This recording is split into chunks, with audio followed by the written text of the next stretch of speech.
अस्सलाम वालेकुम प्यारे बच्चों। तो प्यारे बच्चों, ये कहानी है नन्हे मोची की। किसी जमाने में एक मोची अपनी बीवी के साथ एक छोटे से कमरे में रहता था। बच्चों, मोची बहुत ही गरीब था। उसको अपने खर्चात पूरे करने के लिए देर तक काम करना पड़ता था। दिन गुजरते गए और आखिरकार वो दिन भी आ गया कि इसने इतने पैसे जमा कर लिए कि वो सिर्फ एक जूता बनाने के लिए चमड़ा खरीद सका। बच्चों, एक रात मोची मोमबत्ती की धीमी रोशनी में चमड़ा काटने लगा। इसने बड़ी कोशिश की कि वो रात ही में जूता तैयार कर ले, लेकिन नींद की वजह से वो ऐसा न कर सका।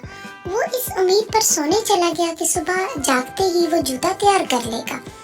जब बच्चों दूसरे दिन वो सुबह उठकर अपनी दुकान पर आया तो ये देखकर हैरान हो गया कि बहुत ही उम्दा जूते का जोड़ा तैयार है। इसने ये जूता अपनी बीवी को दिखाया और उससे पूछा, कहीं तुमने तो ये जोड़ा तैयार नहीं किया? इसकी बीवी ने कहा कि मैंने तो ऐसा नहीं किया।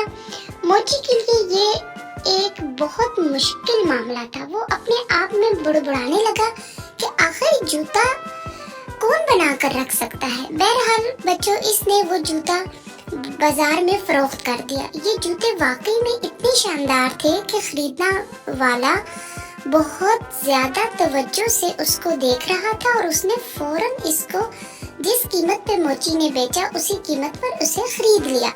इसने इन रुपयों से कुछ खाने का सामान खरीदा और फिर 2 जूतों का और चमड़ा खरीद लिया। मामूल के मुताबिक मोची रात को फिर जूता बनाने के लिए चमड़ा काटने लगा, लेकिन नींद ने इसे इतना तंग किया कि वो दोबारा सो गया और ये सोचा कि अगली सुबह उठकर ये काम कर लेगा। दूसरे दिन सुबह इसे फिर हैरानी हुई जब इसने 2 जोड़े जूतों के तैयार पाए। वो जूते इतने शानदार और उम्दा थे बच्चों कि ऐसा जूता उसने कभी पहले नहीं देखा था। मोची ने फिर अपनी बीवी से पूछा, मगर इस बार भी इसकी बीवी ने इनकार किया। वो एक बार फिर उलझन में पड़ गया। बहरहाल इसने वो जूते भी बेच दिए। जूते बेचने से उसे अच्छी खासी रकम मिल गई। शाम को मोची और इसकी बीवी ने उम्दा खाना खाया। इसके बाद मोची के पास इतनी रकम बच गई कि इसने 5 जोड़े जूतों के लिए चमड़ा खरीद लिया। इस रात भी मोची ने चमड़ा काटा, सुबह बनाने के लिए रख दिया, मगर इस सुबह भी इसकी तरह 5 जोड़े जूते तैयार थे। इस तरह ये सिलसिला बच्चों हफ्तों जारी रहा। रफ्ता रफ्ता मोची और इसकी बीवी अमीर बन गए, लेकिन वो दोनों इस राज को न जान सके कि इस कदर शानदार जूते कौन तैयार करता है। आखिरकार एक रात मोची और इसकी बीवी ने इस राज को जानने का इरादा कर लिया और दोनों अलमारी के अंदर छुप गए और दरवाजा इतना ही खोला रखा कि वो इस राज को जान सके कि जूते कौन बनाता है।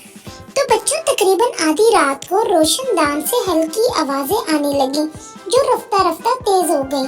फिर अचानक 2 बोने नमूदार हुए। वो दोनों तेजी से काम की जगह पर गए और आनन फानन 5 जूतों के जोड़े तैयार कर लिए। मोची और इसकी बीवी इन नन्ही मखलूक को काम करते देखकर बड़े हैरान हुए। काम करते ही वो रोशनदान से बच्चों दोबारा गायब हो गए। इसके बाद दोनों मियाँ बीवी ने फैसला कर लिया कि उन दोनों बोनों का एहसान जरूर उतारेंगे।